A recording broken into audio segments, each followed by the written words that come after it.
What is a ghost hunter? We have the equipment and technology to try to find ghosts in locations that are considered haunted. Kind of open to interpretation, I guess, on that one. It's more open than just like hunting for ghosts. Like there's a lot of different methods, different beliefs and things like that. Personally, I'm actually a skeptic. I don't actually believe in ghosts.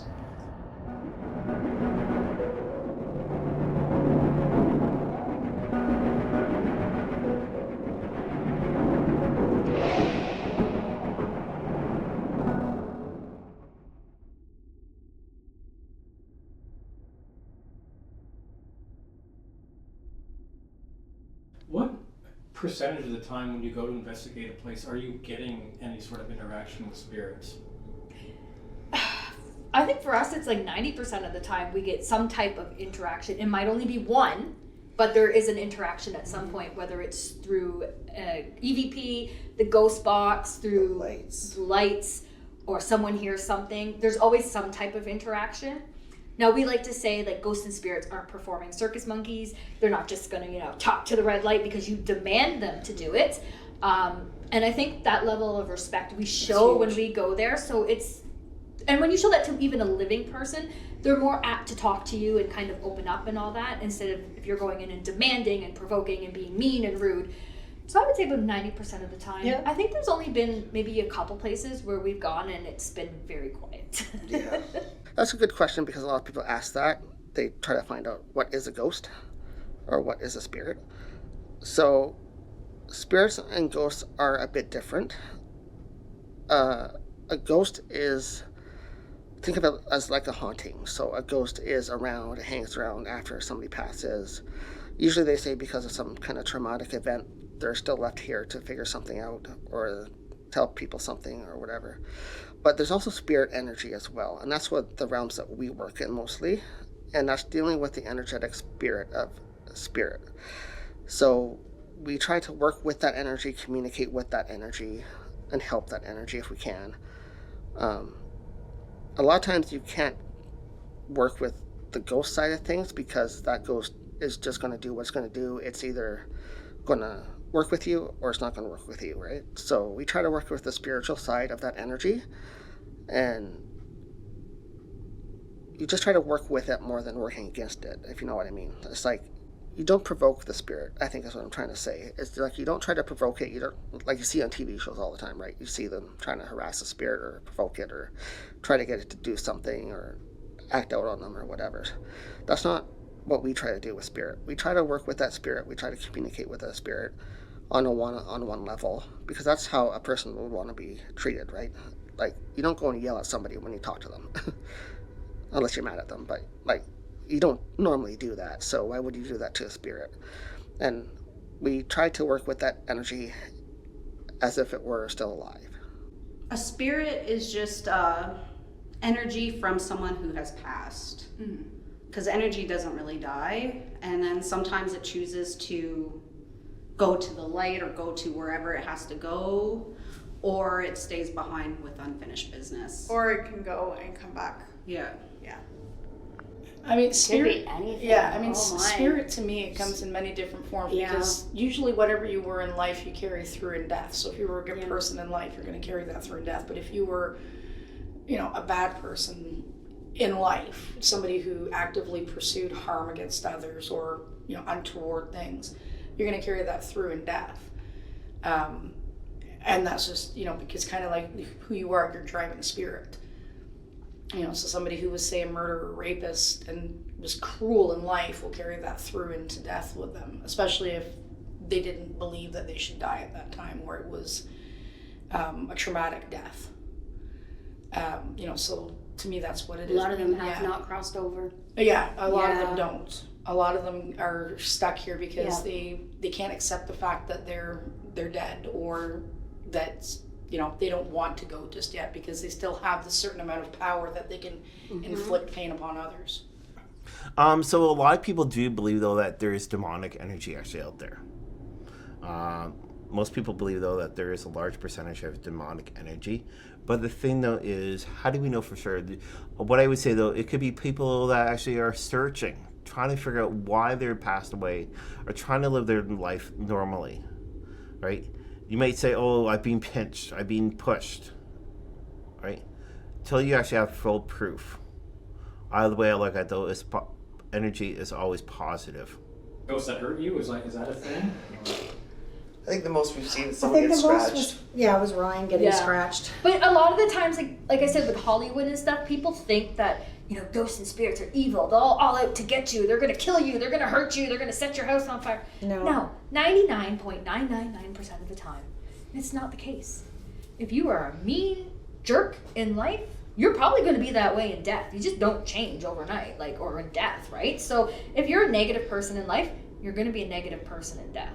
It's just, you just don't change, right? Like, that's who you are as a spirit, as a soul, right? Like, of course, there's negative people who have an epiphany at some point in their life and they turn positive. It's a change in life. But when you die, what you are is what you are.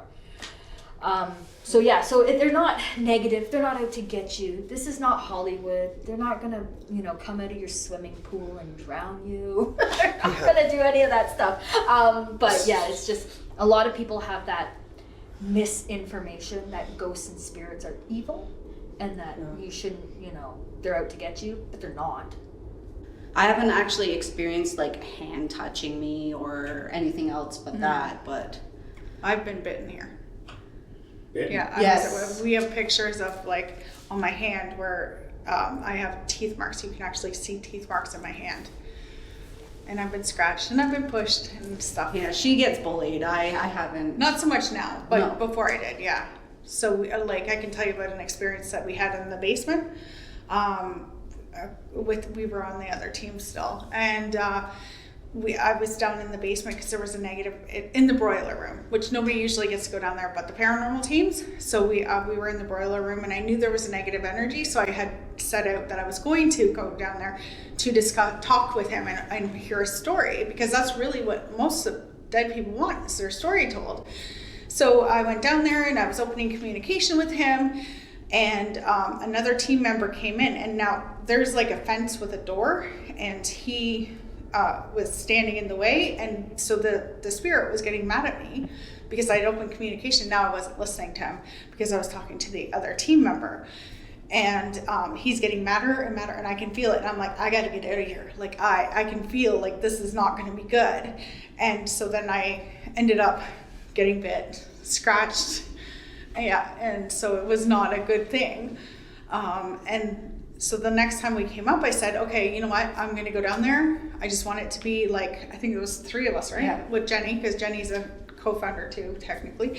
And we were downstairs, and I opened communication with him. I heard his story. I listened to him, and it was beautiful. I can't remember too much of it, except for that it was a great story. And then I ended up crossing him over, which I don't usually do. We don't usually cross people over. But I saw the light. I saw his family come and get him. It was beautiful. I think passing over just as an afterlife, it just means whatever you want it to be, really. It's like a Valhalla, like a heaven, how would you describe it? That your spirit has, or your essence has found peace, more or less. Right. You don't feel like you've left anything here, that you can move on to whatever the after is.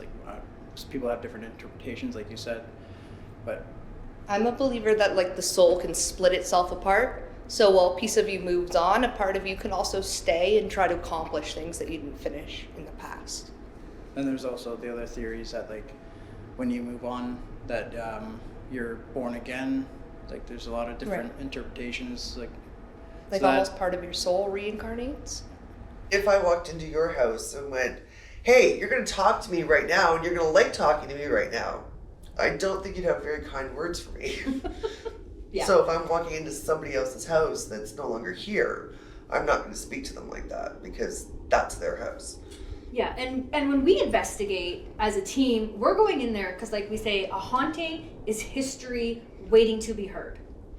So we are going in to listen to those stories. We're going in to learn about those stories. We're going in to learn about the person, who they were. They're not just a ghost that moves something or knocks something off the shelf. They're a human being. They were at one point. They are a soul. They are a spirit they deserve that kind of respect that you would give a living person.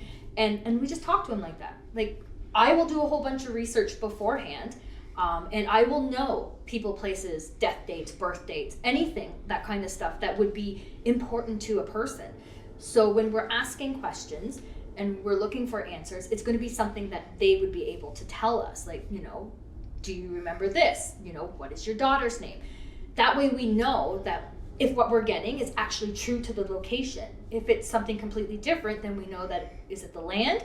Is it an artifact that was brought in? Is it something that somebody's brought in themselves? And then we can go from there. But again, it's all about the respect level and gaining that trust. Because once you gain that trust, they're more apt to talk to you and do things, you know, to show you that they're there. If you go in demanding, provoking, bullying, it usually, it's a dead stop.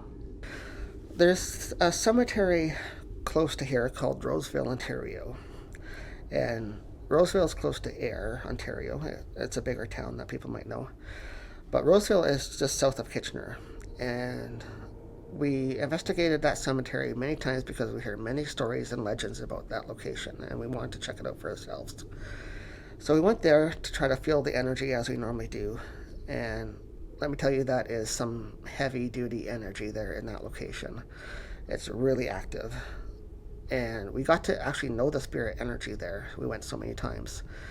And one time we were investigating close to dusk, and we were walking on that location just joking around with the spirits, keeping it light and stuff, and trying to communicate and keep the energy flowing. And we were using our EVP recorders at that time.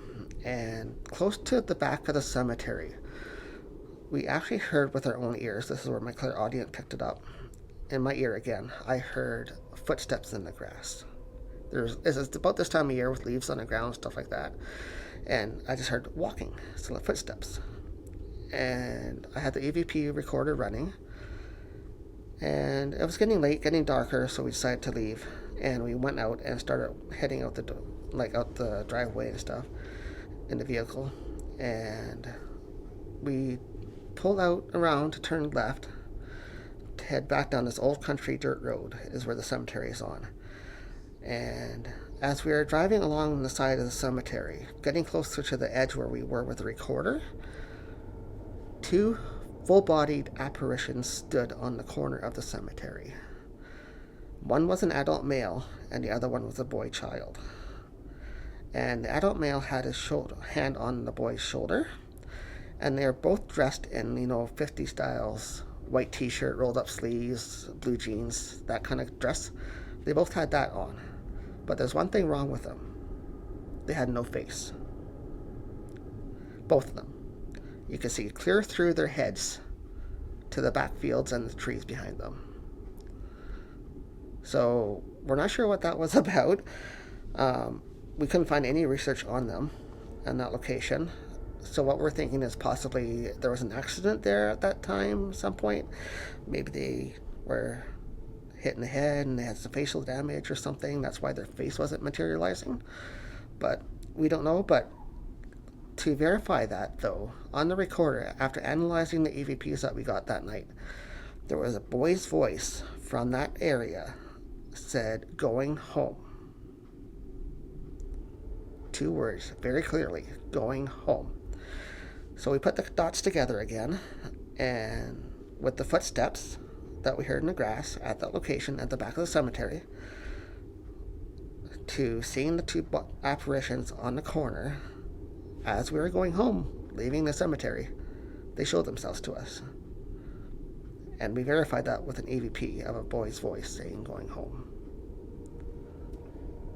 And the other thing about that incident, which is really weird, and this happens sometimes in paranormal cases or personal experiences and stuff that people have, a fog rolled up just as we were leaving. So this thick fog just rolled in. We drove past and out of the cemetery down that dirt road and saw the two apparitions in the fog. And looked back, after we passed them, there was no fog, no nothing. I was like, okay, that's it, we're gone. So that was one that we could verify with evidence on an EVP recording we got that, and audio also of the footsteps, that there was something there that wanted to show themselves that night. So So what we are doing is one of our experiments for communication. And what it is we put one of us under with a spirit box with noise canceling headphones and a blindfold, so it takes away all their senses but hearing. And then we ask some questions and see if they give some validating answers. So we have Kara, who is under at the moment. She has the noise canceling headphones under her hood. And I'm going to ask some questions quietly to see if we get any answers. Is there anyone here right now? What do you think it is about a jail that causes so many spirits to stick around? I think it's the trauma that they experienced. Mm-hmm. So it's just kind of, they stay where they've known the most. Yeah, that's true. Yeah, and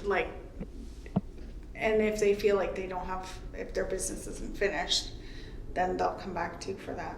We'll do a walkthrough just to get a layout. No histories given to Lisa. Nothing. So She doesn't she's- even know where she's going. Yeah, she'll have an address to navigate us Yeah. there, but that's pretty much it. That's all she knows. She doesn't want to hear any specific details about the location. We'll do a walkthrough just to say, okay, these are the areas where, we can go. This might be a challenge. So, if there's stairs or something, just getting the general layout, and then figuring out where we want to set up our equipment, and then splitting off into groups to be able to cover the area if it's especially large. Yeah. Whenever we're doing actually workshops throughout Southern Ontario or investigations, I more or less communicate to people what's going actually on and try to get them more in tune with their chakras. Chakras are actually what we all have lying and throughout us. There's altogether roughly 52 chakras though that we all have, but 7 of them are within inside of us. And what I precisely do though is get people more or less to open up the chakras and for them to be able to use their spiritual sensitive side a little bit better. It could be with a tap, it could be with a spirit actually trying to pull on clothing, though that they're more or less picking up. And some people turn around and they say, okay, there is no, like whenever our chakras are closed, we brush that off basically about clothing being pushed. But whenever our chakras are open, we're more heightened to that area. Pretty much anything you see on TV, we have. A spirit is a part of life. It's an energy. So you're literally measuring the changes of energy around you. Most of our equipment does just that. The Ovilus measures energy and picks out a word. The EMFs and the tripwires and all that measure energy and change color. Infrared. The temperature gauge, the infrared camera measures energy and temperature and shows it in different colors. So I think it's an energy thing. Yeah. Yeah, and a lot of people are sensitive to it, so that's how they pick up on those crazy, weird sensations and stuff. Yeah. This is a field that there are no experts because it's unregulated. It's not really, you can't go to school for it. There's no certificates. Yeah. So, if someone says, hey, here, come pay $200 and learn how to be a paranormal investigator and get a certificate so you're certified, doesn't exist. It's not real. That's just a ploy to get your hard-earned money, and you should run far, far away from that. It's ever-changing. Nothing is ever the same. 10 years ago, there was no such thing as the Estes method. It's brand new. It's ever-changing. Things change all the time, and I think it's this field where nothing is ever the same, and no two things are alike. So it's always changing, and it's always going to be different, and you're always going to want to know more. Because once you get hooked, you can't let go. That's true. Yeah. And you can go to the same location 3 times in 1 year, and you're going to get something different every single time, and that's what makes it a constant intrigue. At this time of year, everybody's looking for a thrill. They have to remember that doing this, it's not, you just don't go to this place, investigate, find a ghost, and then go home. There's research, and then you have to put the time and effort in to go through the evidence that you've captured. You got to make sure you're available. We have lots of public events that I need team members to be a part of because I can't do it on my own. It's impossible. So there's a lot of work behind the scenes that people need to realize, that it's just not I'm going on a ghost hunt and then they go and come home. So We actually, in our public investigations, we let them use our equipment to do their own investigation. So it's not us pushing on them saying, yes, it's haunted, it's haunted. It's here, take this, try and use this, see what you get out of it. And we've had quite a few skeptics that have used the equipment that have come out and kind of went, yeah, you've given me something to think about. Because it was them experiencing it, investigating themselves, rather than us just showing them what's happening.